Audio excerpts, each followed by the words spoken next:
the freedom part of the financial freedom is the time. It's the time freedom to wake up and do what you want every day and spend the time where you think it'll be most impactful for yourself and your family. And that is what it is. It's about thinking efficiently. I obsess over systems. Simple systems don't break at scale. So building the simple systems that can withstand the test of scaling up, that's what I obsess over. And that's why I've been able to do more than the average bear.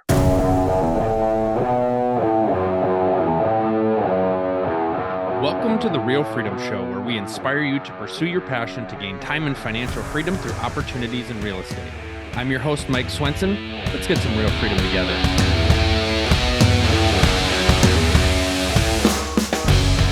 Hello, everybody. Welcome to another episode of Real Freedom, Real Estate Leverage Freedom, where we talk about building time and financial freedom through opportunities in real estate.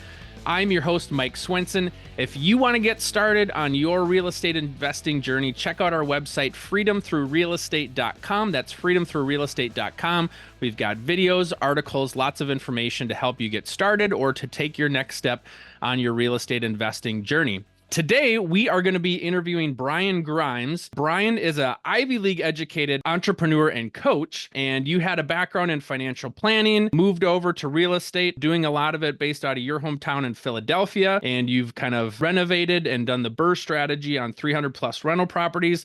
We're just talking offline, doing a little bit more turnkey operations to help people looking for cash flow. And then you also have your 24/7 cash flow university to be able to help people with real estate investing. So we'll get into all of that, but welcome to the show, Brian. Thanks for having me, Mike. I really appreciate it. Tell us a little bit about your background and kind of how you got into real estate. Yeah, I mean, I grew up kind of as just like a Philly basketball kid, realistically, during that Allen Iverson era. So playing sports, I'm kind of like fanboying over the NBA playoffs right now and all the exciting talent. But basketball took me around the country. Like my first high school game, they flew us out to Akron University to play LeBron, which was pretty crazy. And it landed me ultimately at Columbia University. And there, I did play there, but I also met a bunch of amazing mentors who were making more money with their mind than you could ever make with sports. So they started to introduce me to trading and real estate. And I also had a buddy, like my best friend, still to this day. And he was a little older than me. And he had graduated and started buying Section 8 rentals in his hometown of Coatesville. And we would just talk, about real estate every day. So I knew when I graduated, I wanted to work, but I wanted to take all of my money and put it into real estate so that I could build cash flow. I wanted to be my own boss. Neither one of us wanted to be in a 9-to-5 for really any duration of time, just long enough to get out. So that's what I did. I worked. My first job was 100% commission, financial planning. And I took every commission check and saved it until I could do a FHA house hack and get my first deal. And I really just never looked back. I just kept buying, one property this year, 2 the next year, 3 the next year, and then it just continued to balloon until I did over 300 deals. Were all those 300 in the Philly area? No, the funny part is my first deal was in Philly, and I kind of bought where I knew, kind of in my backyard, and I was going to move into that property, but ended up getting a job in New York. So then I moved back up to New York because I went to Columbia University, so I kind of have some roots there. So now I'm an out-of-state landlord. My second property, South Jersey, because I'm already out of state. So why not keep it going? And then my third property, Baltimore. So now I have 3 properties all out of state in 3 different states. And I'm managing them from New York. So I kind of scaled kind of all over the place. And I'm kind of location agnostic, but I definitely want the cash flow. I got to get the cash flow. So wherever it's at, I'm going to, pack up and go get it. I see posts a lot about like, what's the best place to invest in, right? The reality is people can make money in real estate in pretty much anywhere. And so, you can certainly have some economies of scale if you pick one location, but kind of to your point, if you find a couple locations that work, you can build and grow and scale. And then also maybe mold and shift as the markets change, because Philly's a little bit different from New York, which is different than New Jersey, different from Baltimore. And so maybe for a series of time, Baltimore's a little bit hotter. You can do a little bit more there. And so you can bounce. But I think sometimes people sit on the sidelines, are waiting for that one perfect market, and then they don't take action, where you can take action and then adjust as you go. Yeah. And also, like, some people are in those priced out markets and they're trying to wait for a market correction that as you and me both know, probably will never happen. Especially with where prices will head if rates continue to go down or the Fed starts to cut, which they're starting to do. So yeah, if you're in a bad market, I mean, we live in the day right now where there's so much technology, you can invest out of state. This isn't the 80s, right? Like we have this technology at our fingertips, so you can just go find the cash flow wherever it's at. Don't be sit stuck on the sideline because the rule is buy the real estate and wait. Don't wait to buy the real estate. I mean, that's just the guaranteed way to lose, sitting on the sidelines. And to your point, talking about interest rates, what we see right now is a lot of people are like, well, I'll just wait till interest rates come down and then I'll buy. Well, what do you think is going to happen when interest rates come down? Prices are going to go up. And so what I've heard and what I've talked to people about is you can't change the purchase price, but if rates get better, you can always refinance. So if you can find something that works today, get into it at the price you got into it at, and then you can refinance later. But if you just sit back and wait, those prices are going to go up and it's going to be extremely competitive when rates go down. Yeah, we're in an inflationary environment. Everybody should know that. That's why the Fed jacked up interest rates, because of inflation.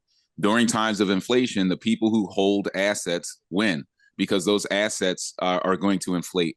The rents are going to inflate. So if you own the properties already, you're going to do better. And then if rates go down, like Mike said, you can just refinance into a lower rate, unlock the cash flow, and grab some of that equity and access that as well. So that's definitely the better move. And you talked about, obviously focusing on cash flow, particularly for beginning investors. They want that cash flow, right? It helps with that monthly income to be able to maybe get out of their 9-to-5 job. But talk about, as you kind of look at maybe a couple of these markets that you've invested in, kind of cash flow versus appreciation. What would you say to somebody that is having a hard time finding cash flow, but maybe they're in a market that has a lot of appreciation, whereas you're focusing on those markets? Well, I mean, they do have appreciation as well, but obviously that cash flow is kind of your driving factor in choosing where you're investing. Yeah, the reason that I go for cash flow is because then you don't have to kind of worry about the market. The market can go up, down, left, right, sideways.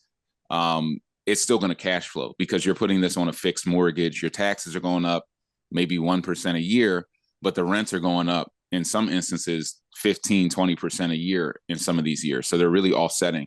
If you're in a market that has rapid appreciation, but does not necessarily offer cash flow, then you want to be a flipper. And that's really what you want to do, flip into it. So a lot of what I teach, like at the 24/7 Cash Flow University, is having multiple strategies and multiple ways of navigating markets. You can make money in almost any real estate market. You could wholesale. You could get into creative financing. You can buy and flip, buy and hold. You can do short-term, mid-term, long-term, Section 8, low-income housing. You can do all these strategies. You just want to tailor your strategy to your market. It's like, I use a lot of basketball analogies because it's just a walk of life. But in basketball, if somebody's defending you and they're all up on you, you drive around them. If they're laying off of you, you shoot the ball.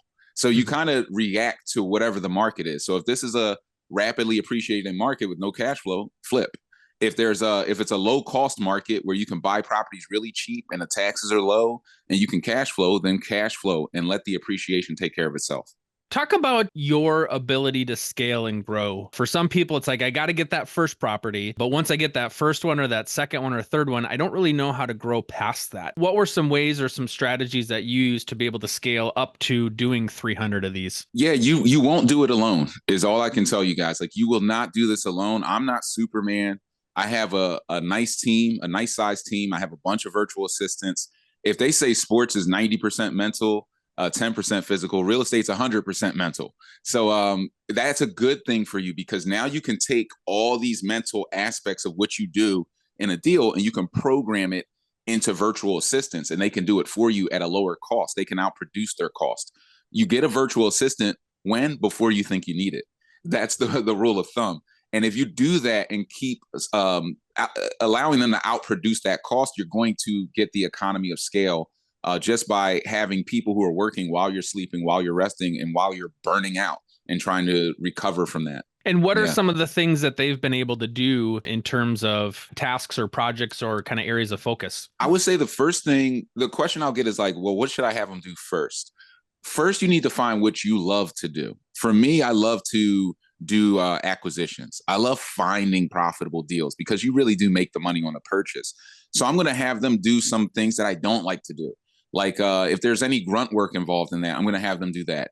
If there's property management things that are weighing me down or paperwork, oh, you got to pull your rental licenses and submit these permits. I'm going to train them to do those mental tasks that I'm doing over and over again that are bottlenecking me because I don't like them. I don't want to do them. I'm going to procrastinate. And then I'm going to design my business so I can just sit in the role that I love the most about real estate. For some of you, that might be the people business and managing the properties. For some of you, it's just buying them. For some of you, it's just building them. So if it's just building them, then train your people to do acquisitions, to go out and find and run comps and put together numbers and rehab budgets. Keep yourself in the position that you love, and you'll be passionate. You'll be excited every time you wake up to do this business every day. And that's how you win. If you keep doing the things you don't like, you're going to burn out. I know for some people, I'm assuming your virtual assistants maybe aren't US based. I think some people have a mental struggle with how do we make that work? I think in some ways it comes down to probably trust and empowerment, because I have a virtual assistant. I've been working with her for 3+ years and she's fantastic. But kind of talk about maybe some of those mental struggles or kind of the location struggles or the time difference struggles that maybe people have and how you're able to overcome them. When you're just getting started, you don't know kind of where to find the best people. Like I found like some of the best virtual assistants are from places like South America, Bogota, Colombia, Buenos Aires. You can definitely get good people from the Philippines as well, but then you have different time differences, but you can use that to your advantage, because now if it's a 12-hour time difference, I can have somebody working a shift while everybody's sleeping. So they can be on social media or answering the phone when it rings in the middle of the night on property management, or watching security cameras on rehab projects through the middle of the night to make sure there's no break-ins. And you can typically find valuable work. So I'd say it's a hurdle you just have to get over. But there's so many pros that I can almost not see any of the cons of it. I mean, you're getting really smart people who will work at a price point that is extremely profitable and gives you leverage. And you need leverage to outcompete the competition. This is the difference between me doing, 300+ deals in 5 to 7 years and somebody else who has similar knowledge only doing 30. It's really the team, not just me. So I would say, like, take Michael Jordan. He's really good, right? Now take 100 high school kids, 100 versus 1. They're going to beat them every time. It doesn't matter. My team's bigger than yours, so I don't have to be better than you. I just have to have a bigger team than you and a more a better educated team than you. In terms of kind of local work, obviously a big piece of the rehabbing and all that is finding great vendors to be able to do that rehab. Talk a little bit about maybe some of the challenges you faced or some of the lessons that I'm sure we could probably have our own day-long podcast talking about that. Because sometimes too, there's the mom and pop type people where it's like, oh, I'll do this project myself. And that's not the best space for you if you want to be able to grow and scale. So you have to find people that you trust to do the work for you, but obviously finding good work. And then you've got kind of COVID that was thrown in that kind of threw off some challenges there. Some costs changed as a result of COVID. Supply chain stuff changed. So talk about kind of working through that. Yeah, it's tough. I mean, I'm no different than anybody who's listening to this right now. Like, I did my first deal out of state. I trusted a contractor. They burned me for 40, 50 grand. And that really let me know, hey, I got to figure this thing out. I need to really learn how to GC my own project. So I dove into that. And then you'll iterate as you're scaling up. You will go through different contractors. None of the contractors I work with now were there in the very beginning of the scale up, because you might have a guy who's like a rock star. If you're doing 2 deals at once, it's a freaking rock star, just a monster, just handling everything. Then you go to 5 deals at once, completely crumbles, just a shell of themselves. So you have to scale up and find some of the best contractors. But what I learned is, if you pay people on time and you treat people well and you stick around in this business for a year or 2, the best contractors will find you. They'll actually, the word will spread, because contractors know contractors, dentists know dentists, doctors know doctors, lawyers know lawyers. So they'll start to spread that word and find you.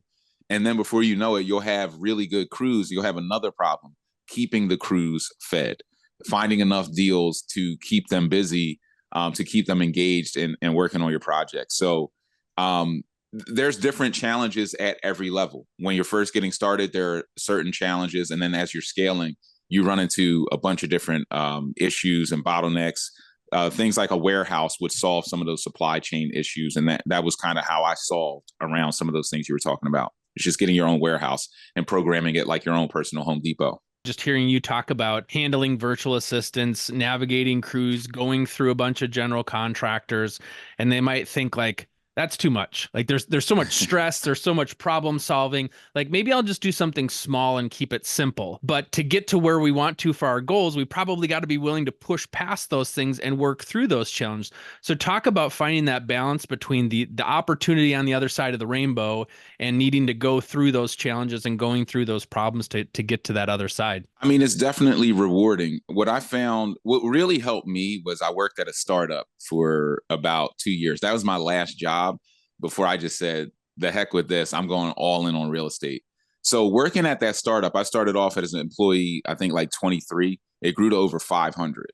And I got to watch the scale up. What technology did they use to scale? How did people intercommunicate within the company? All of those things helped me to scale my own business. But what really happened was I was working so hard at the startup that I just said, well, if I'm going to work this hard, I should just do it for myself. You're going to work hard doing whatever you're doing. In fact, there are people making $500,000 a year working way less than people are making $30K a year, working way harder than them. You're going to work hard. So apply that hard work to something that can make you lots of money and build a passive income where you can get paid over and over for what you did, not for what you're doing, because we're all getting older. We're all running out of time more than anything. So you have to just apply your time to what you think is going to give you the best return. These things might sound like a lot from the bottom of the mountain, but as you pick up more and more skills, this gets easier and easier. And as you program virtual assistants to do certain roles, you get your time freedom back. This is all about just buying back your time. And there's no more important mission on the planet than you getting your time back so you can spend more time with your family, your kids, and building that next generation up. So it's a journey worth taking. You have to take it. And if you don't, then you'll just work forever to build somebody else's dream. And I think that that's far worse. So pick your poison. I remember probably 10 years ago, I was doing an interview with somebody and they were talking about how hard of a worker they were. And I can't remember what exactly the job was that they'd done previously. And they were on their resume, they had shared like, well, I put in 40 hours a week doing this, and then it got bigger. So I was doing 60 hours a week, and then it got bigger. So I was doing 80 hours a week. And I remember talking to that person and they were really highlighting how like when things get harder, I'm just going to work harder, like I'm just going to do more hours. And I remember not hiring that person. And that person actually then reached out to my supervisor and was complaining like, how come I didn't get the job? And I said, what I want is the person that's going to figure out how to 2x the output for the same amount of time. I think a lot of us, myself included, like I do fall into the trap of trying to work hard through things, but you also got to take a step back and realize like, what's the end game here? If I'm putting in X amount of hours on a property and now I do 4x the properties, that doesn't mean I'm going to work 4x the hours. So you've got to figure out how to work smarter, not harder, but you've got to be wired to think through scaling versus just 2x, 3x, 4x my time. Because like you said, you want to spend time with your family. That's why I talk on the podcast about building time and financial freedom through real estate, because there might be a grind time, but there's also a time where you've got to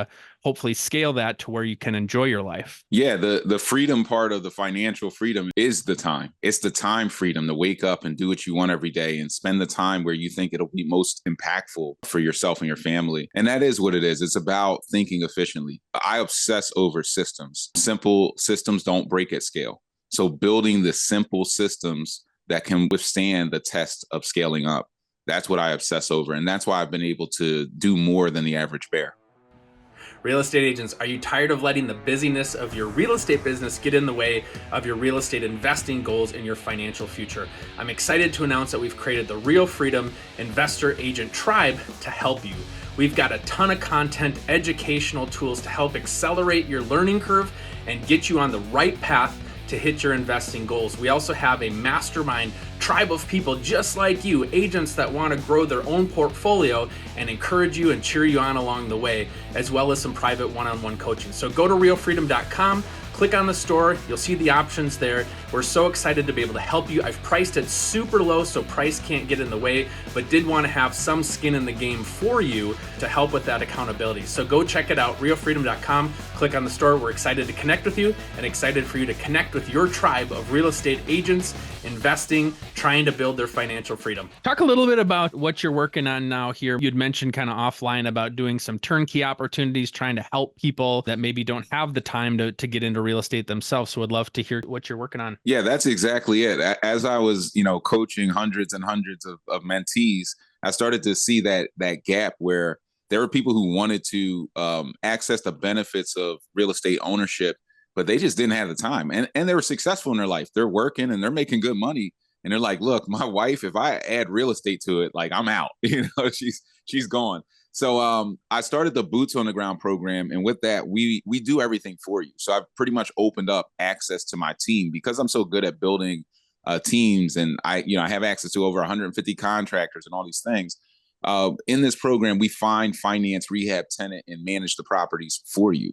So it's truly turnkey. It allows somebody from California to tap into a top 10 cash flow city like Philadelphia, and then have me and my team and our decades plus worth of experience going out. We're going to find you BRRRR strategy deals where we can buy them and build them for 65 cents on the dollar or less, and then put you in a position to refinance your money out of that deal and build some cash flow, $500, $700 per door on average. So it's been wildly successful. We have people from all over the country, from Canada, New Zealand, all outside of the country as well, who are tapped in. And I think we just put like 7 or 8 deals under contract in the last 3 to 4 weeks. So even in a tight market like we've been dealing with, you can have success as long as you're in the right market. But this is that turnkey service that people can tap into if they're struggling to find a deal, or they just don't want to get burned for 50 grand by a GC like I had to go through as an out-of-town investor. I think there's a ton of value for these turnkey opportunities. It really comes down to finding the right person, just like anything, right? Like you got to trust the person that you're working with. But what I see is, if you think about a busy professional to take the time to learn and go through what you had to go through, it's going to take years.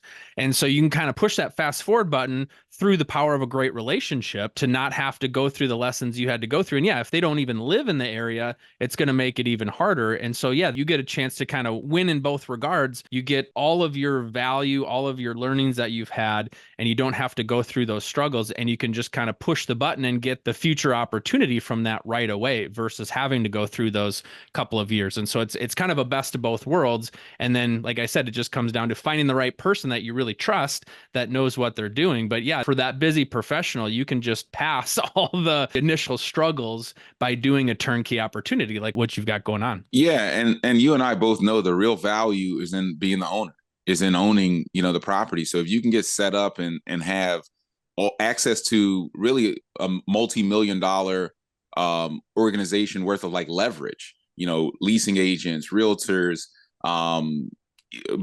contractors and builders and all of that, deal analysts and people who can find you deals, it is an easy button, but you remain the owner. So you're keeping those tax write-offs, the cash flow, all the appreciation, that all goes to, our people who are tapped in. So it is difficult to find the right fit and to find somebody who will do it with some integrity. But there are people out there, we're one of them. I don't know many people who do this, but because it's difficult to do. It's very difficult to pull off, but it can definitely be a winning opportunity for sure. Yeah. And I think for a lot of people out there, there's people that like to just consume real estate investing content and then not do anything. And Correct. So you're going to learn by doing. And even though it is turnkey, there's still a lot you still need to learn. And so getting in the game and figuring it out, I always tell people, treating that first property or treating those first experience like an education expense, right? Instead of me going to school for 4 years, 8 years and getting into debt and doing all that, getting a second master's degree or something like that, I can invest in real estate. And hopefully I don't lose money on that first deal, but what I gain is learning to be able to help me make more money in the future through my real estate investments. Yeah. And I think you've probably seen this like I have. Even if you feel like you're losing money on your first deal, it's almost an illusion because you hold that deal for 5 years and it appreciates 150K and you're like, oh, it was a great deal. It was never a bad deal. But you have the time perception of this is a bad deal because in the short term, it didn't produce what you wanted it to. But when we're just getting started, we truly don't know enough about real estate to be able to determine if a deal is actually bad. You have to be in this game for 5 to 10 years to see how these deals appreciate and play out, even your rents. a property that cash flows $300 a month. If you hold it for 10 years, it'll go up to $700-800 a month because the rents are inflating. But you're not thinking that way on your first deal. You're thinking too short term. But yeah, getting in the game is the way to win. The game rewards the players. Yeah. And I remember our first property, it was actually our first townhouse that we bought, and the value got cut in half because we bought it right before the crash. Yeah. And we held on to it. And I didn't have the luxury of choosing that property as a rental. Yeah. We turned it into a rental.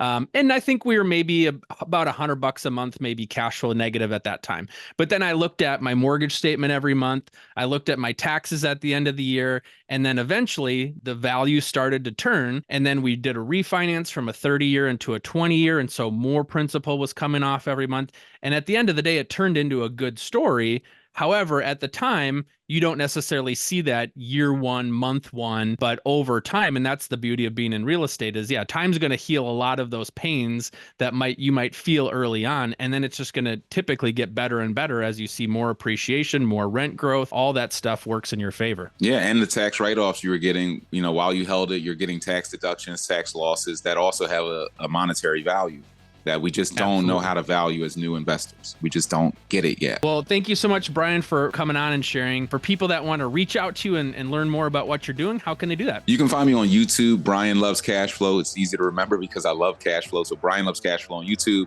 On Instagram, Brian Grimes _247 CFU for the 24/7 Cash Flow University.